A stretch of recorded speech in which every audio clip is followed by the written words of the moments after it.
আলী রাদিয়াল্লাহু তাআলা আনহু ছিলেন মশওয়ারার জন্য।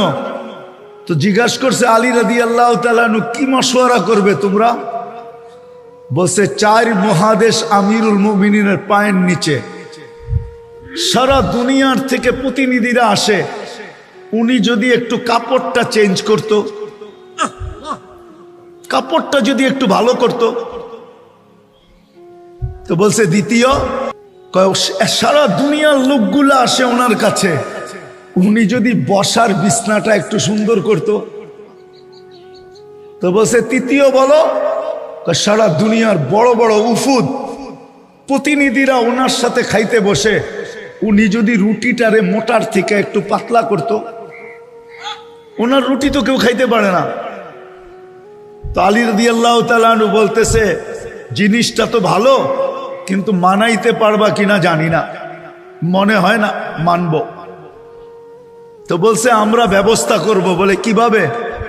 বলে আমরা 2 জনকে নির্বাচিত করছি, এক হইল আম্মা জান আয়েশা রাদিয়াল্লাহু তাআলা আনহা, আরেকটা হলো ওনার মেয়ে হাফসা। 2 জনকে আমরা ঠিক করছি, 2 জন ওনার সাথে কথা বলবে। কেননা দুজনই আম্মা জান, একজন মেয়ে আবার আম্মা জানো, ঠিক না? হ্যাঁ, উম্মাহাতুল মুমিনিন। আর আয়েশা রাদিয়াল্লাহু তাআলা আনহার তো জুরি হয় না। তো বলছে মুতাকাল্লিম কে হবে? আম্মা জান আয়েশা হবে। তো 2 জন গেছে, যা বলছে আমিরুল মুমিনিন অভয় দিলে একটা কথা বলতে পারি। বলছে কি? বলছে 4 মহাদেশ আপনার পায়ের নিচে, দুনিয়ার বড় বড় ব্যক্তিত্বরা আসে, আপনি যদি কাপড়টা একটু চেঞ্জ করতেন, একটা ভালো কাপড় পরতেন। চলেন, এটার আগে আরেকটা কথা মনে উঠছে অনেকদিন পরে। যেদিন বাইতুল মুকাদ্দাসের চাবি নিতে যান আমিরুল মুমিনিন ওমর রাদিয়াল্লাহু তাআলা আনহু, কেননা ইহুদিদের এটা কি বলে, ইহুদিদের আবেদন ছিল যে আমরা চাবি আমিরুল মুমিনিন না আসলে দিব না। লম্বা কাহিনী আমি শর্ট করতেছি। তো যেদিন উনি শামে ঢুকবে, ওই দিন রাত্রে শামে খুব বৃষ্টি ছিল।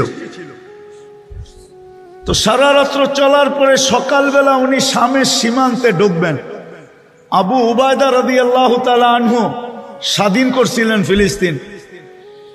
তো উনি সীমান্তে এসে অপেক্ষা করতেছিলেন। তো সকালবেলা পালা ছিল, গোলাম উটের উপরে থাকবে, আমিরুল মুমিনিন রশি টানবে। কিন্তু শাম তো আপনারা দেখেন নাই, বৃষ্টির কারণে কাদা ছিল। তো উনি জুতা খুইলা বগল তলে নিছেন, বাম বগল তলে, আর চাপ দিয়া ধইরা বাম হাতেই কাপড়টাকে উঁচা কইরা ডাইন হাতে রশি টানতে ছিল। তো যখন ঢুকতেছেন সীমান্তে, তা আবু উবায়দা রাদিয়াল্লাহু তাআলা আনহু আয়েশা সালাম দিয়া বলছে, আমিরুল মুমিনিন, আপনি তো জানেন সারা দুনিয়ার সম্ভ্রান্ত ব্যক্তিরা শামে বাস করে। ওই সময় যেমন আমাদের বাংলাদেশের সম্ভ্রান্ত ব্যক্তিরা গুলশান, বনানী, বাড়িধারা, ধানমন্ডি বাস করে, এর চেয়ে সম্ভ্রান্ত ব্যক্তিরা মিন্টু রোডে বাস করে, ঠিক না? আরে মনে হয় বোঝেন না, মন্ত্রীপাড়া, ঠিক না? তো ওই দুনিয়ার সমস্ত সম্ভ্রান্ত লোকেরা তখন শামে বাস করত।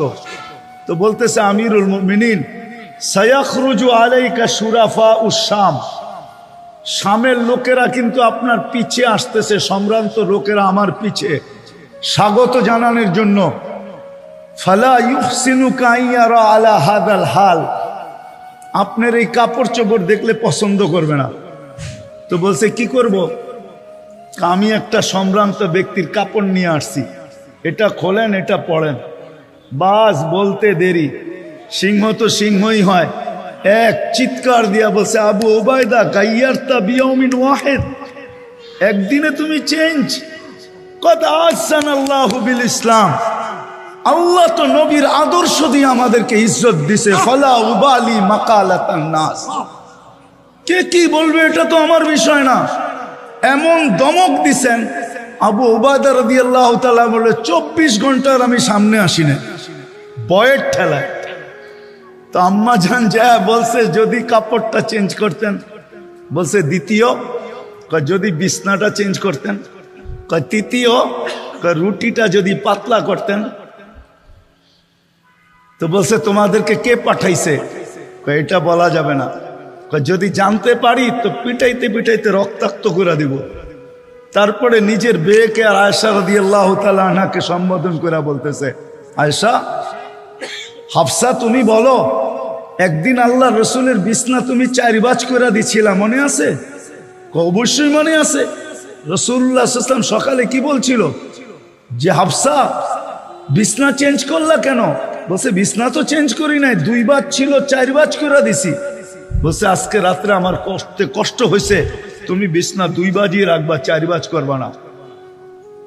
এরকম অনেকগুলা প্রমাণ দেওয়ার পরে বলছে শোনো, 3 জন বন্ধু ছিল, 2 জন জায়গা মতে পৌঁছে গেছে, আমি একজন আছি, আমিও ওনাদের সাথে মিলিত হইতে চাই।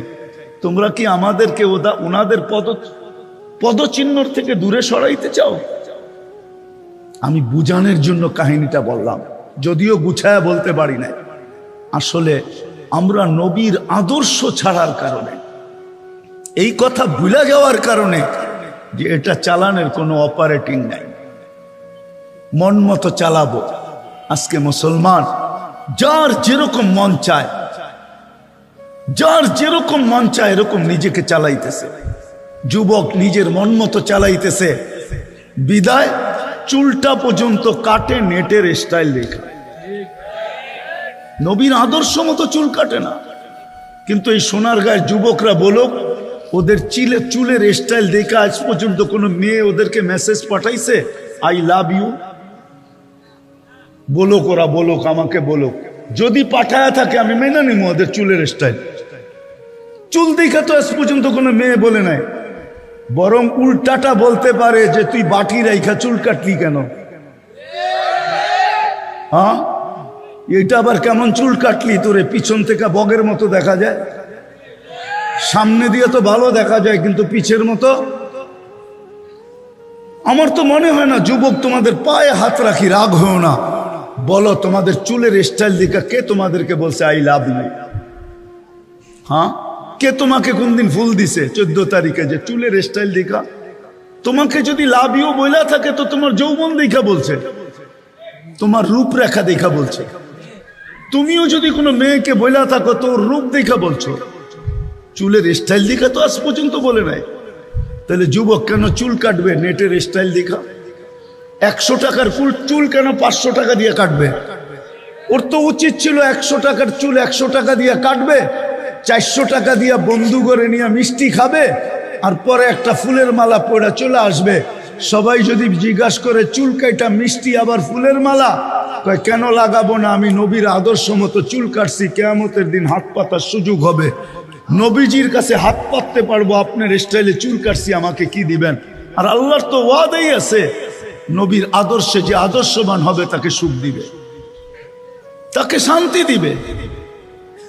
আজকে তো নবীর আদর্শ আমাদের ভিতরে নাই, না আছে? হ্যাঁ, সবাই নিজের মন মতো চলতেছে, অথচ দেহটা আল্লাহর দেওয়া। কার দেওয়া? কে দিছে এই দেহ? অস্তিত্ব কে দিছে? আমাকে সাজাইছে কে?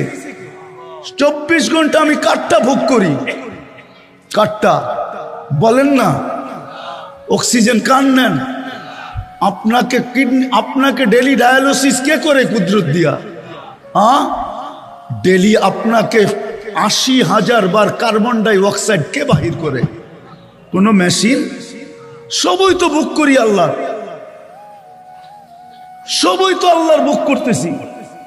তাহলে কেন এই কথাটা ভাবি না যে সমস্ত মেশিন চালানোর জন্য যদি অপারেটিং লাগে, আর সমস্ত মেশিন মানুষ অস্তিত্ব দিল, আমার এই দেহটা চালানোর জন্য কোনো অপারেটর নাই, কোনো অপারেটিং নাই, কোনো বিধি নিষেধ নাই, আল্লাহকে ছেড়া দিছে যেমন খুশি তেমন চালাবে।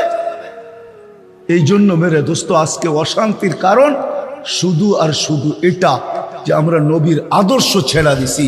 বিদায় পায়ে হাত রেখা বলি, আসেন আমরা তওবা করি, আল্লাহ রসুলের আদর্শের দিকে ফিরি। করবেন তওবা?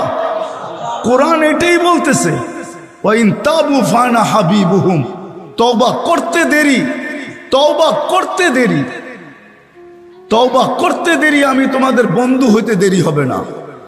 নাইলে একটা কথা মনে রাখেন, আজকে ইচ্ছা স্বাধীনতা দিছে, আপনি যেমন খুশি তেমন চলতে পারেন, কিচ্ছু বলবে না, এটাই সত্য, কিচ্ছু বলবে না। কিন্তু কালকে যে বলবে এটাও সত্য, লা তুসআলুন্না আনিন নাঈম। আজকের চিন্তাটার থেকে কালকের চিন্তাটা বহুত বড় হবে, ছোট হবে না। কালকে কিন্তু আপনাকে প্রশ্ন উত্তরের সম্মুখীন হইতে হবে। জবাবদেহিতা শব্দটা যদি দুনিয়াতে না থাকতো তাহলে দুনিয়া অনেক অন্যরকম হইতো। যদি দুনিয়ায় জবাবদেহিতা শব্দটা যদি ডিকশনারিতে থাকে তাহলে আল্লাহর কাছে জবাবদেহিতা শব্দটা থাকবে না। তো থাকবে না কেন? আমাকে বুঝান, যুক্তি দিয়ে বুঝান। দুনিয়ায় যে জবাবদেহিতা একটা শব্দ, এটা যদি ডিকশনারিতে থাকতে পারে, এটা যদি দেশের লয়ে থাকতে পারে, সর্ব জায়গার কানুনে থাকতে পারে, তাহলে আল্লাহর ব্যাপারে থাকবে না। তো থাকবে না কেন? এক ফোঁটা পানির থেকে আপনাকে অস্তিত্ব দিয়ে এতটুকু নিয়ে আসছে, এখন বড় বাপ দেখায় চলেন, ঠিক না? বড় গ্রাফিটি নিয়ে চলেন, কিন্তু চালাইতেছে কে? এই জন্য আসেন আমরা তওবা করি। করবেন? পাক্কা? কে কে করবেন দেখি? তাহলে আল্লাহকে বলেন, আল্লাহ অতীত থেকে তওবা করলাম, আমাদের তওবাকে কবুল করেন। সত্য এটাই, নামান এই উম্মত যতক্ষণ পর্যন্ত তওবা করা নবীর আদর্শকে আলিঙ্গন না করবে, অতদিন পর্যন্ত আমরা চিৎকার দিতে পারি, সবকিছু ঝরায়া দিতে পারি, কিন্তু আল্লাহর ওয়াদা কোনোদিন বাস্তবায়ন হবে না। এই জন্য আমাদেরকে রসুলের আদর্শের দিকে যেতে হবে। আর ওই আদর্শ শিখানোর কাজে কারখানাগুলাই হলো এই মাদ্রাসা।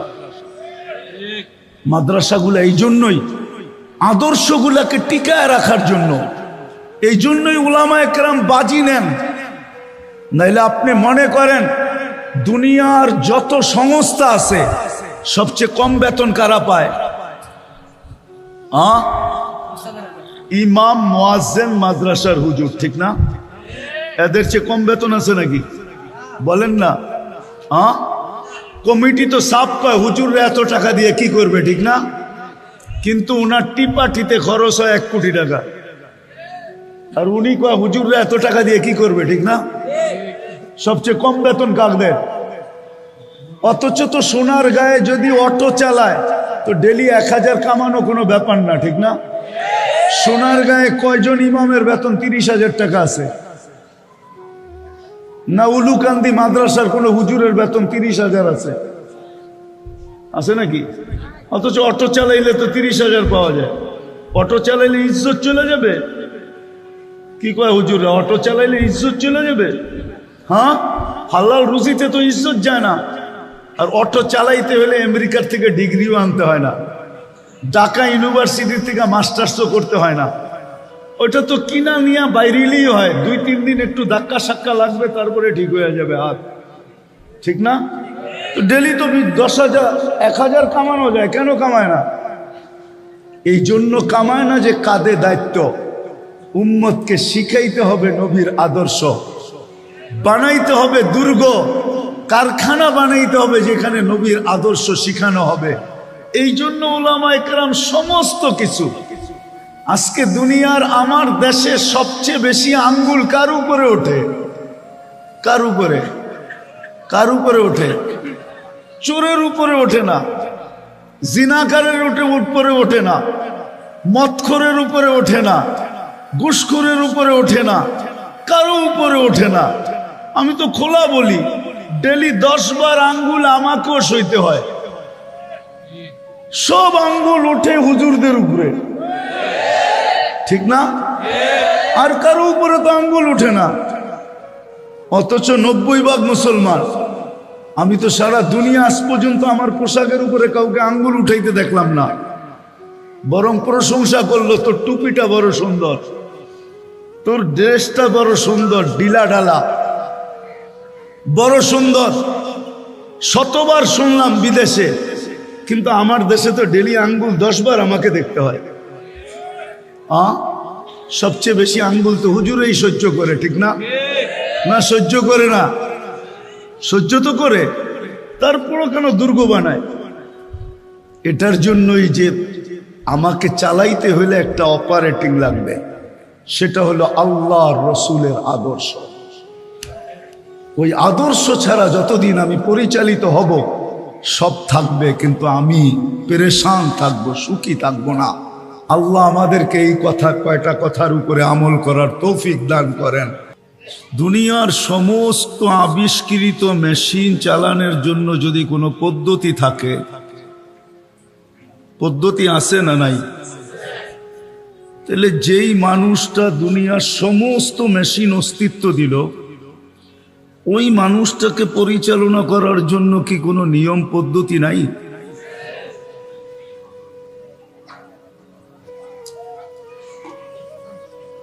যদি এটা একমত হই যে যত নতুন মেশিন আছে দুনিয়াতে, আবিষ্কৃত যত মেশিন আছে, যান্ত্রিক জিনিস আছে, টেকনোলজি আছে, সবকিছু পরিচালনা করার জন্য যদি নিয়ম থাকে, পদ্ধতি থাকে, আর ওটাকে মাইনেই যদি চালাইতে হয়, ওটা মানা ব্যতীত যদি ওটা চালানো না যায়, সমস্ত মেশিনের যদি অপারেটর থাকে, তাহলে যেই মেশিনগুলা মানুষ অস্তিত্ব দিল, মেশিন কিন্তু মানুষের আবিষ্কৃত, ঠিক না?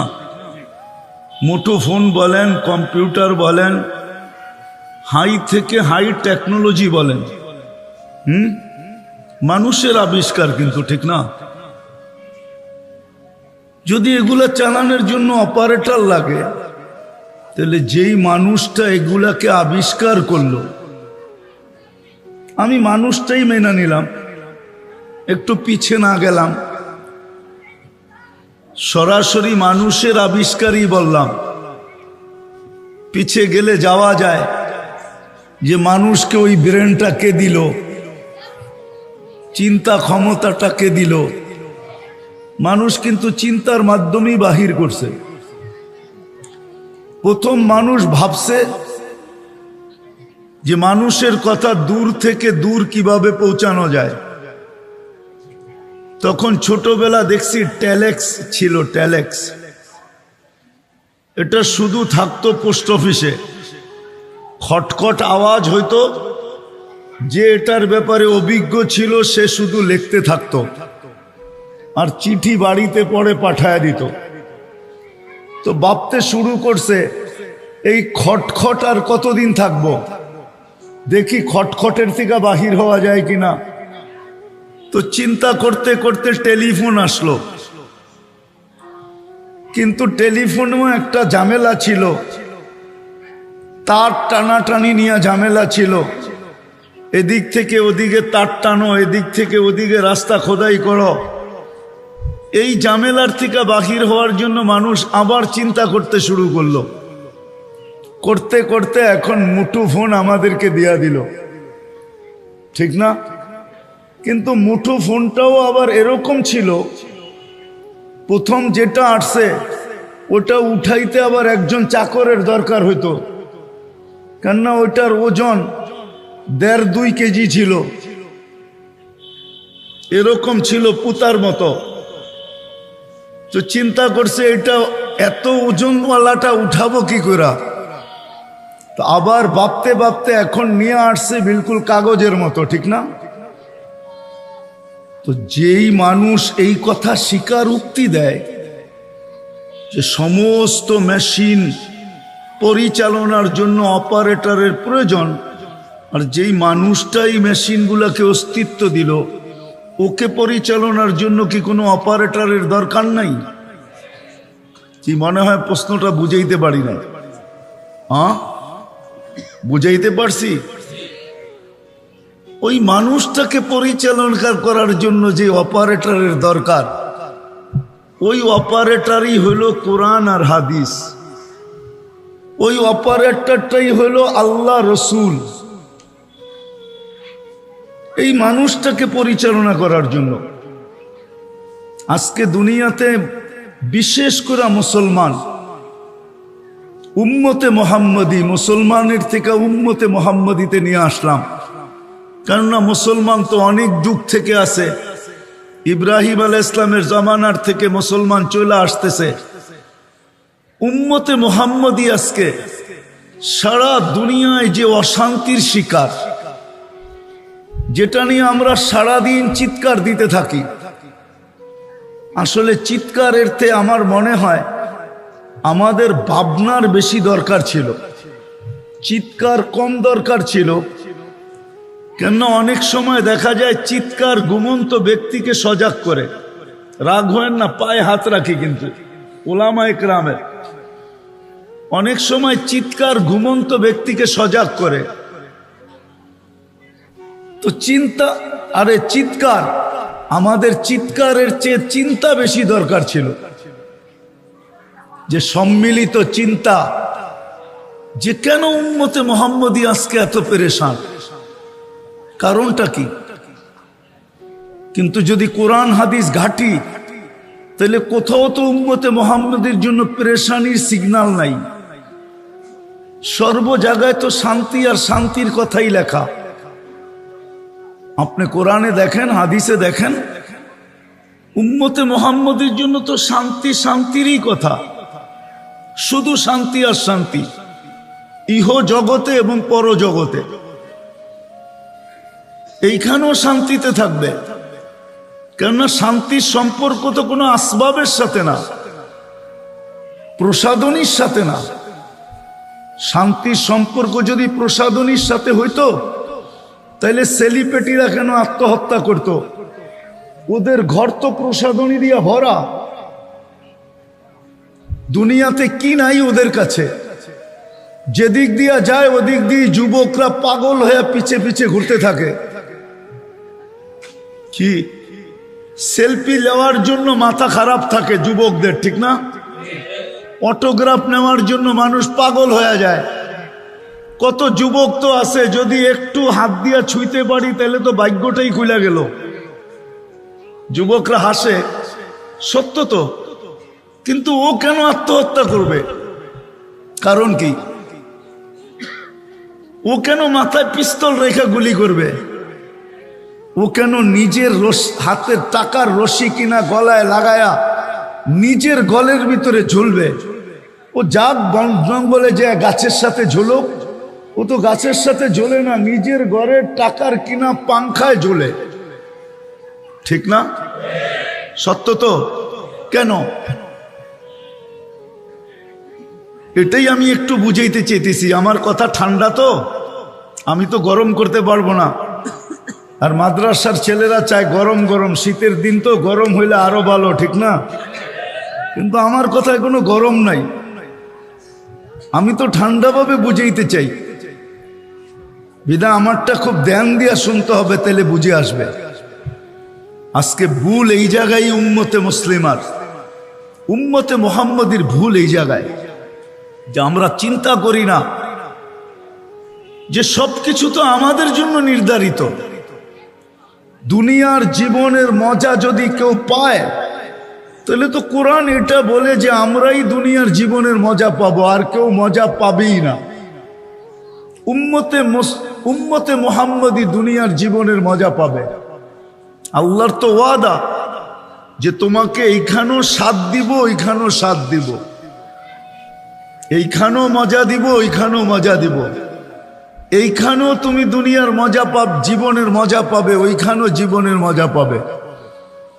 যৌবন তো, যুবক তো এইখানেও যৌবনের মজা নিবে, ওইখানেও চিরদিন মজা নিবে। এটা তো উম্মতে মুহাম্মদীর সাথে ওয়াদা ছিল, নাইলে কোরআন কেন বলবে হায়াতান তাইয়্যিবা?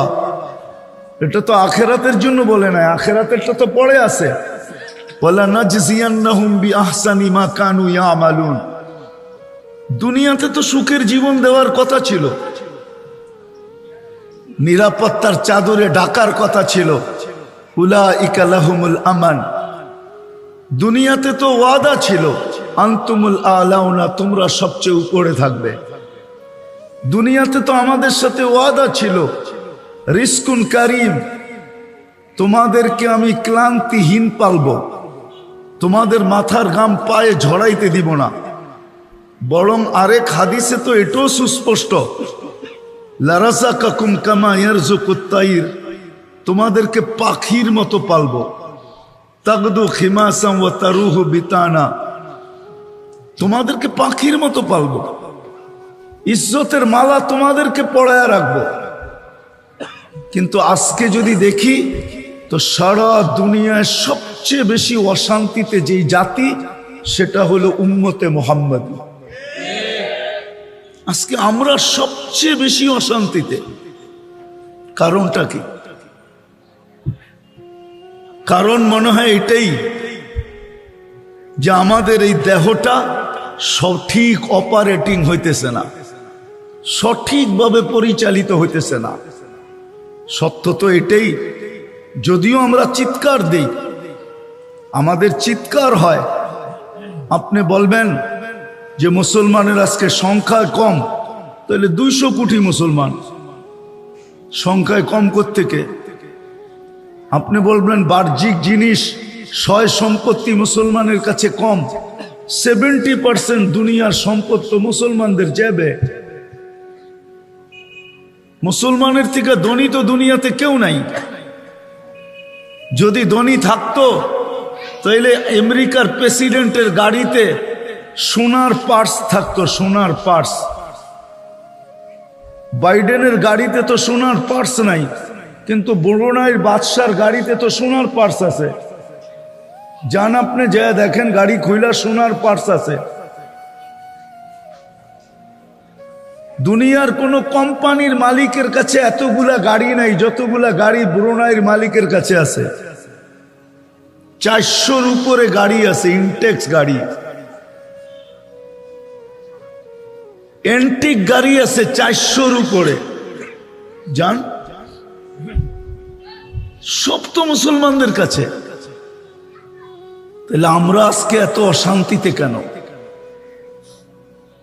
অশান্তির কারণ মনে হয় এটাই যে মুসলমান, যাকে আল্লাহ উম্মতে মুহাম্মদী নিজের কুদরতি হাতে নির্বাচিত করলেন, কুদরতি হাত দিয়ে নির্বাচিত করলেন, যেই উম্মতকে আল্লাহ অফার দিলেন,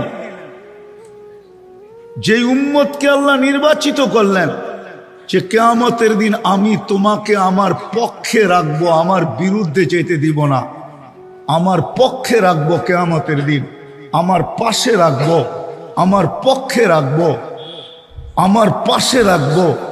সুহাদা আলান নাস, কিয়ামতের দিন সমস্ত 1.25 লক্ষ উম্মতের বিরুদ্ধে আমার পক্ষে সাক্ষী হিসাবে আমি তোমাদেরকে রাখবো। আল্লাহকে যদি প্রশ্ন করি, আমাদেরকে আপনার পক্ষে নিয়ে নিলেন, আমাদের পক্ষে কে? তো আল্লাহ যেন বলে, ওয়ার রাসূলু শাহিদান আলাইকুম, আমি আমার বন্ধুকে তোমাদের পক্ষে দিয়া দিলাম। তোমরা আমার পক্ষে চলে আসো, আমি বন্ধুকে তোমাদের পক্ষে দিয়া দিলাম। তো বন্ধু আমাদের পক্ষে, আমরা আল্লাহর পক্ষে। যাদেরকে আল্লাহ মুকুট মাথায় দিলেন, কুনতুম খায়রা উম্মাহ, এটা কোনো তর্জমা আয়াত না যে আমরা উত্তম উম্মত, না না, এটা একটা মুকুট, এটা একটা মাথার মুকুট, এটা একটা মেডেল। আল্লাহ আমাদেরকে একটা মেডেল দিছেন, কুনতুম খায়রা উম্মাহ। কিয়ামতের দিন সবাই এটা হাতে নিয়ে দাঁড়াইবা, দুনিয়া দেখবে আর তোমাদের জন্য রাস্তা ছাড়তে থাকবে। এটা একটা মেডেল। যেমন সাহাবায়ে কেরামকে আল্লাহ 1500 মেডেল দিছেন। কোরআনে 1500 আয়াত আছে সাহাবাদের শানে, একটা না, দুটা না। তো যেই উম্মতকে আল্লাহ এত উচ্চ মর্যাদা দিলেন, এত ভালোবাসা দিলেন, ভালোবাসার অন্ত নাই। আপনি একটা কথা ভাবেন, বলুক কোন ওলামায়ে কেরাম, সোনারগাঁয়ে তো ওলামায়ে কেরাম কম নাই। এটা তো কওমি মাদ্রাসা আঞ্চলিক শিক্ষা বোর্ড সোনারগাঁ, বলুক ওনারা। আমি দিতেছি, তারপরে বলুক। আল্লাহ তো এই উম্মতের জন্য সারাদিন হাত প্রসারিত করে বসা থাকে। যেই উম্মত আমার কাছে তওবা করুক, আমি এদেরকে বুকে লাগাই। ইয়াবসুতু ইয়াদাহু নাহারান হাত্তা ইয়াতুবা মাসি আল-লাইল আবার রাত্রেও হাত প্রসারিত করেন, কিন্তু একটা সময় পর্যন্ত, 3 ভাগের 1 ভাগ পর্যন্ত। তারপরে মনে হয় এটা আমার তাখাইয়ুল, ধারণা, ভালোবাসার চোটে আর মনে হয় হাত প্রসারিত করে বসে থাকতে পারেন না। প্রথম আকাশে নাইমা চলে আসেন, যে এতক্ষণ তো প্রসারিত করলাম, আসলো যা আসলো আসলো, বাকি তো আসলো না, চলো আমি নিজে প্রথম আকাশে চলে যাই, ডাকা শুরু করি, দেখি ডাইকা কয়জন পাই। আল্লাহ তো ডাকা শুরু করে। তাহলে এই উম্মতের সাথে কতটুকু ভালোবাসা। কোন উম্মতের জন্য এই হাদিস আছে কিনা আমি জানি না, ওলামা বলতে পারবে। এই হাদিস তো আমাদের নবীজি শুনাইছেন, কোন উম্মতের নবী তো এই হাদিস শুনান নাই। আলা মিন মুস্তাগফিরিন ফাগফির আগফির আলা। কোন হাদিসের কিতাবে তো, কোন উম্মতের হাদিসের কিতাবে তো আসে নাই। আমাদের বুখারী শরীফই আসছে, অন্য কোথাও তো আসে নাই। তাইলে কতটুক ভালোবাসে এই উম্মতকে। আজকে যতই আমরা চিৎকার দেই না কেন, চিৎকার দিয়া কোনোদিন সমাধান হবে না। রাগ হয় না, আমি আপনাদের চিৎকারের বিরুদ্ধে না, আবার মনে করেন না যে আপনি চিৎকারের বিরুদ্ধে। আমি বিবেকের পর্দা খুলতে চাইতেছি সাধারণ মানুষের। ওলামা ওলামা, সাধারণ মানুষ সাধারণ মানুষ। আজকে আমাদের অশান্তির একমাত্র কারণ হলো, অশান্তির একমাত্র কারণ আমরা এটার অপারেটিং ভুলে গেছি। আমরা সব চালাই বটে, কিন্তু আমাকে যে চালাইতে হবে, আমাকে যে কোরআন হাদিসের আলোকে চালাইতে হবে, আমাকে যে আল্লাহ আল্লাহ রসুলের বিধান মতে চালাইতে হবে। রব্বে কাবার কসম, যুবক যদি যৌবনকে আল্লাহর বিধান মতো চালাইলো, তাইলে তো এই সুসংবাদ যুবকের জন্য শিরুধার্য যে জমিন দিয়া যখন চলবে তো আল্লাহ ফেরেশতাকে ডাইকা দেখায় বলবে, ইন্নী উবাহি বিহিল মালাইকা, আমি তোমাদের উপর এই যুবককে নিয়ে গৌরব করি। সেজদায় যখন যাবে, আমি হাদিসের কিতাবের নাম বলতেছি, আপনারা দেখা নেন। ইত্তেহাফাতুস সুন্নিয়া ফি আহাদিসিল কুদুসিয়া, পাইলে পড়া নেন, মোতালা করে নেন, কিতাবের নাম বলে দিতেছি। সেজদায় যখন যুবক যায় তো আল্লাহ তো ডাইকা ফেরেশতাকে বলে, জাআলা আজলাহু ওয়া মাজালাহু লিআজলি হাদা আবদি হাক্কা, সবকিছু বিসর্জন দিয়া দেখ, আমার কুদরতি পায়ে মাথা ঠেকায়া দিছে, এই যুবক আমার কাছে এ পারফেক্ট বান্দা। ইন্নী উবাহি বিহিল মালাইকা, তোমাদের উপরে আমি এই যুবককে নিয়ে গৌরব করি। যদি যুবক নিজেকে যৌবনকে পরিচালিত করে আল্লাহ আল্লাহর রসুলের আদর্শ মত, আজকে সব আছে আমাদের কাছে বটে, বচন ভঙ্গি আছে বটে, কথার ভঙ্গি আছে বটে, চিৎকার আছে বটে, আওয়াজ আছে বটে, সবকিছু আমাদের কাছে আছে বটে, কিন্তু আল্লাহর বিধান নবীর আদর্শ আমাদের ভিতরে নাই। আল্লাহর বিধান তো বাদেই দিলাম, কেননা কোনো এক ক্ষেত্রে তো তাকাইলে দেখা যায় আল্লাহ মনে হয় নিজেরটা পিছে সরায় নিয়ে গেছেন। আল্লাহ প্রথমে বলছিলেন আতিউল্লাহ, আল্লাহকে মানো, কিন্তু যদি বন্দা প্রশ্ন উঠায়া দেয় যে আপনাকে তো চোখেই দেখা যায় না, মানবো তো মানবো কি করে, আপনার কথা তো কানেই শোনা যায় না, কি করে মানবো, আপনাকে তো ধ্যান ধারণায় আনা যায় না, কি করে মানবো, আপনাকে তো বর্ণনা দিয়ে শেষ করা যায় না, নাইলে কবি কেন বানাইতো তুমি আকাশে আমি জমিনে, দূরত্ব তো আর কম না, আপনাকে মানবো তো মানবো কি করে। বুঝা গেল আল্লাহ পরের শব্দ বলছে আতিউর রসুল, ঠিক আছে আমাকে মানতে কষ্ট হয়, এত দূরত্ব তোমার ভিতরে সন্দিহান, তাহলে আমার বন্ধুকে মানলেই হবে, আমার বন্ধুকে মানো, এটা তো কাছে, এটা তো তোমার ভিতর থেকেই। হুয়াল্লাযী বাআসা ফিল উম্মিয়িনা রাসূলাম মিনহুম ইয়াতলু আলাইহিম আয়াতিহি ওয়া ইউযাক্কিহিম ওয়া ইউআল্লিমুহুমুল কিতাবা ওয়াল হিকমা। বন্ধু তো তোমাদের কাছে, বন্ধু তো তোমাদের মধ্য থেকে, বন্ধুকে মানো। তোমরা আমাকে দেখো নাই, কিন্তু বন্ধু তো আমাকে দেখা গেছে, বিদায় বন্ধুরটাই মানো। আমার মনে হয় মেরাজ এই জন্যই, ওলামা যা বলবে বলবে, আমার কাছে মেরাজ এই জন্য যে মানুষ প্রশ্ন উঠা দিছে, আপনাকে তো দেখি না, মানবু করতে কা বন্ধু আয়েন তো উঠা, আসেন দেখা যান আপনি। তারপরে উম্মতকে বলতেছি, তোমরা দেখো না, বন্ধু তো দেখছে, বন্ধু তো তোমাদের ভিতর থেকে, বন্ধুকে মানো। আজকে নবীর আদর্শ না মানার কারণে আজকে মুসলমান সারা দুনিয়ায় পেরেশান। পাত্তির জন্য পেরেশান না। পাত্তি বোঝেন? সোনার গায়ে মানুষ ডাকায় বাসা বোঝেন না মনে হয়, ঠিক না? আব্দুল গফফার সাহেব তো সোনার গায়েই ছিল রহমতুল্লাহ আলাই, বাড়ি তো সোনার গায়ে, ঠিক না? চিনেন? দেখছেন? না না, অনেকে দেখেন নাই, নিউ জেনারেশন দেখে নাই। আরে এখানে আপনি দেখছেন, এরা তো দেখে নাই, বয়স্করা দেখছে, ইয়াংরা তো দেখে নাই। হ্যাঁ, বেটাই একটা ছিল, ঠিক না? কি যেমন কথা তেমন শরীর তেমন বেটা আওয়াজ, ঠিক না? ছোটবেলা দেখছি তো আমরা। মাঝে মাঝে থাপ্পড় মারলে চেয়ারও ভেঙে যেত, ঠিক না? তো যেটা বুঝাইতেছিলাম, পাত্তি তো আছে কিন্তু শান্তি তো নাই। সবই তো মুসলমানের কাছে আছে, কি নাই? কি নাই? দুনিয়ায় মানুষ বলে ব্র্যান্ড ব্র্যান্ড ব্র্যান্ডের জিনিস, সমস্ত ব্র্যান্ড তৈরি হয়েছে মুসলমান। আজকে মুসলমান ব্র্যান্ডের জিনিস ব্যবহার করা ছেড়া দেখ, কালকের থেকে সমস্ত ব্র্যান্ড নিজে নিজে বন্ধ হয়ে যাবে। বিশ্বাস হয় না আপনাদেরকে? না হয় না? 20 লাখ টাকার জুতা বাঙালি পরে, নেটে সার্চ দেন, কয় লাখ টাকার? মনে হয় আপনারা জানেন না, ঠিক না? কই থাকেন বাংলাদেশে? হ্যাঁ, এত খবর রাখেন, এটা খবর রাখেন না। নেটে সার্চ দিয়ে দেখেন বাংলাদেশে 20 লাখ টাকার জুতা কে পড়ে।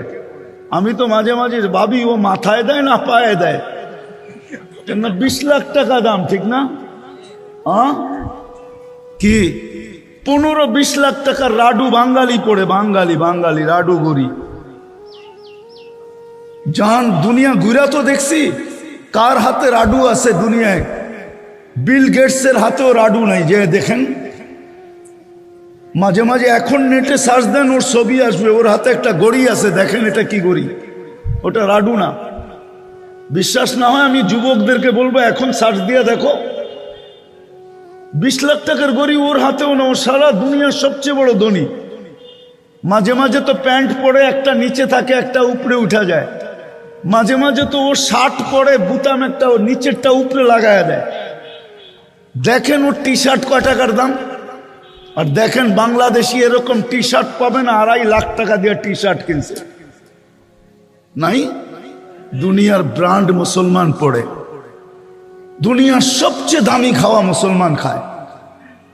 আমি যুবকদেরকে বোঝানোর জন্য বলতেছি, তোমরা নেটে সার্চ দাও, দেখো কে